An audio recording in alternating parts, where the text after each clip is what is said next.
Orang yang telah menetapkan ridhonya Allah menjadi bagian terbesar pada hidupnya, maka dia adalah orang yang paling ringan beban pada hidupnya ketika dia telah memasukkan ridhonya Allah menjadi tujuan terbesar pada hidupnya.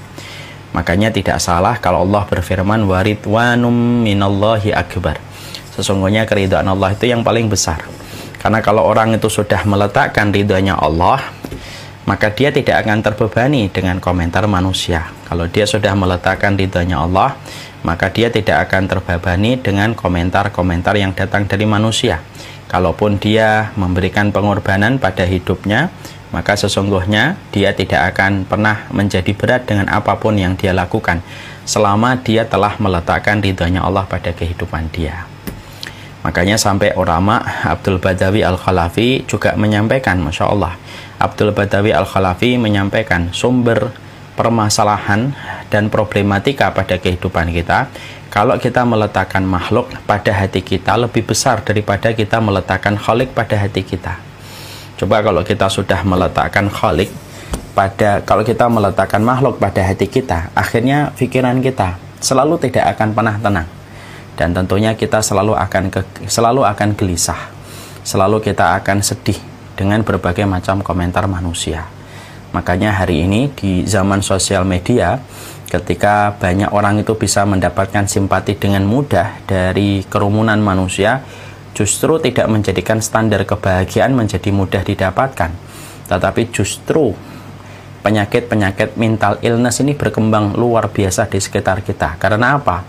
Karena kalau kita sudah memasukkan urusan makhluk pada hati kita, maka kita menjadi orang yang paling jauh dari rasa bahagia. Hidupnya menjadi beban, hidupnya penuh dengan kekecewaan, hidupnya penuh dengan tertekan, pressure yang dia rasakan kalau dia memasukkan makhluk menjadi tujuan dalam hidupnya. Beda kalau kita itu meletakkan ridhonya Allah. Orang yang telah meletakkan ridhonya Allah pada kehidupan, walaupun ini sangatlah berat, sangatlah sulit, tetapi sesungguhnya ketika kita memasukkan khalik dalam tujuan kehidupan kita, maka itulah yang akan menjadikan beban kita menjadi ringan. Apapun yang kita lakukan menjadi mudah, karena kita merasa dibersamai oleh Allah yang telah menjadi tujuan kita, dan itulah sesuatu yang paling besar dalam kehidupan kita. Masya Allah ya, inilah yang menjadikan kita memahami waridwanu minallahi akbar dalam surat At-Taubah. Sesungguhnya keridhaan Allah itu merupakan sesuatu yang paling besar. Makanya itulah yang tercermin dari doanya Rasulullah. Doa ini termasuk doa yang harusnya kita hadirkan. Doa ini dikatakan oleh Rasulullah, dan sering sekali saya menyampaikan, Allahumma inni as'aluka hubbaka wa hubba man yuhibbuka wa hubba amalin yuqarribuni ila hubbika. Sebagaimana yang disampaikan oleh Rasulullah dalam setiap pintanya kepada Allah. Dan ini maknanya sangat indah. Sangat-sangat sayang kalau kita tidak menyebutkan doa ini dalam setiap ibadah kita. Allahumma inni as'aluka hubbaka wa hubba man yuhibbuka wa hubba amalin yuqarribuni ila hubbika. Ya Allah, aku memohon kepadamu cintamu, cinta orang yang mencintaimu, dan amalan yang paling kau cintai, yang memudahkan kami untuk meraih cintamu. Nah, itulah yang menjadikan kita senantiasa diberasa di dalam kebaikan. Semoga kita senantiasa tahu sumber permasalahan dalam hidup kita itu salah satunya kalau kita lupa dan lalai ketika kita terpedaya dan tidak menjadikan Allah itu tujuan terbesar dalam kehidupan kita. Makanya orang kalau mereka telah meletakkan ridhonya Allah pada jantung hatinya, mereka itulah sebenarnya wali-wali Allah yang terbaik. Mereka lah orang-orang yang terbaik dan pilihan dalam kehidupan dunia ketika mereka telah mendapatkan keridhaan dari Allah. Dan kita tentunya paham ya, sudah sering saya sampaikan, orang kalau sudah mendapatkan ridhanya Allah, bukan hanya bebannya ringan, dia tidak akan terbebani dengan komentar manusia, tidak peduli dengan apapun dari pencapaian-pencapaian urusan dunia kalau dia memang sudah menempatkan Allah menjadi khalik dan tujuan dalam hidupnya. Bukan hanya itu saja, tapi Allah juga akan memberikan kepadanya pertolongan-pertolongan dari kalangan malaikat yang memberikan kepadanya tasjid. Tasjid itu penguatan, motivasi, di mana penguatan dan motivasi itu tidak ada yang bisa menandingi, karena yang memberikan itu adalah para malaikat, para pesuruh-pesuruh Allah yang Allah turunkan kepada mereka yang dicintai oleh Allah. Makanya di dalam salah satu riwayat yang sahih, dalam riwayat Muslim, ada hadis yang membuat kita bisa tersenyum kalau kita sedang merenungkan. Ketika kita berharap kita bisa mendapatkan apa yang ada di dalam hadis ini. Hadisnya itu adalah innallaha idza ahabba 'abdan da'a Jibril faqala ya Jibrilu inni uhibbu fulanan fa'ahibbuhu fayuhibbuhu fayunadi fi ahli sama innallaha yuhibbu fulanan fa'ahibbuhu fayuhibbunahu wa yad'u lahul qabulu fil ardi.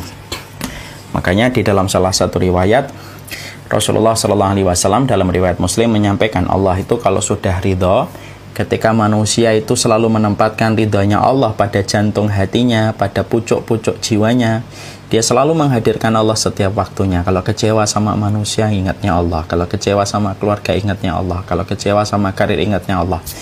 Dan dia terus menempatkan Allah menjadi tujuan terbesar pada hidupnya, maka Allah pun jatuh cinta kepadanya. Apa yang Allah lakukan kalau Allah itu jatuh cinta?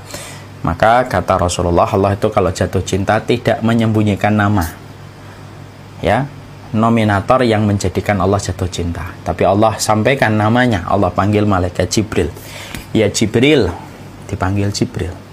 Jibril mendekat kepada Allah, kemudian Allah berfirman, ya Jibrilu inni uhibbu fulanan, wahai Jibril, sesungguhnya aku telah jatuh cinta kepada fulan. Disebutkan namanya, disebutkan keluarganya, disebutkan alamatnya, disebutkan tempatnya dia di mana, disebutkan apa sih episode-episode yang menjadikan dia bisa dicintai sama Allah. Lalu Allah berfirman, inni uhibbu fulanan. Jibril, aku ini jatuh cinta sama dia. Aku jatuh cinta sama dia, kata Allah. Maka Jibril kemudian mendapatkan amaran, mendapatkan perintah, ya Jibrilu fahibbuhu, wahai Jibril, cintailah dia Jibril sebagaimana aku mencintainya. Maka Jibril mencintai orang tersebut. Selesai? Belum. Kemudian Jibril fayunadi fi ahli sama. Kemudian Jibril mengumumkan ke seluruh penduduk langit. Innallaha yuhibbu fulanan. Wahai para penduduk langit, Allah ini baru saja mengambarkan, membuat kabar, membuat pengumuman. Allah telah jatuh cinta kepada fulan.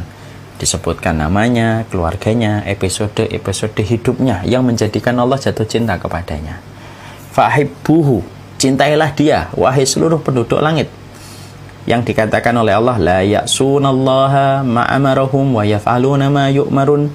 Yang mana kata Allah Subhanahu wa taala adalah para penduduk langit itu tidak pernah bermaksiat terhadap apa yang diperintahkan kepada mereka dan melakukan apapun yang dititahkan kepada mereka.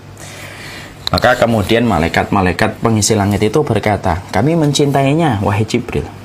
Kami mencintainya sebagaimana engkau dan Allah mencintainya. Maka kemudian malaikat itu meletakkan keridhaan mereka kepada orang yang telah dicintai Allah dan malaikat Jibril. Apa sih? Nah, ini ada penjelasannya di dalam surat Fussilat. Innal ladzina qalu rabbunallah tsumma istaqamu tatanazzalu alaihimul malaika alla takhafu wa la tahzanu wa abshiru bil jannati allati kuntum tu'adun. Kalau sudah dicintai oleh Allah, dicintai oleh para malaikat akan turun untuk memberikan kekuatan, memberikan motivasi kepada orang-orang yang Allah cintai. Ya. Lalu motivasinya apa? Alla takhafu wa la tahzanu. Jangan kamu sedih, jangan kamu khawatir. Wa abshiru bil jannah, dan bergembiralah dengan berita surga yang telah dijanjikan. Dan itulah yang menjadikan orang yang telah menjadikan Allah menjadi tujuan dan dia mendapatkan ridhanya, maka selalu pertolongan Allah lebih besar daripada episode-episode berat yang dia jalani. Ujiannya memang berat, tetapi pertolongannya lebih besar daripada ujian. Kesulitannya memang tidak sedikit, tetapi pertolongan Allah lebih banyak daripada kesulitannya. Dan itulah kunci kenapa orang solih ujiannya bertubi-tubi, tapi kenapa senyuman tidak pernah lengser dari wajahnya, ketenangan tidak pernah hilang dari serambah hatinya. Ya karena mereka mendapatkan motivasi dari para malaikat yang terus memberikan kalimat-kalimat penyejuk dan motivasi. Sudahlah, tidak usah khawatir, udahlah, tidak usah sedih, karena sesungguhnya kamu telah diberitakan dengan kabar gembira surga. Nah, itulah yang menjadikan kita paham.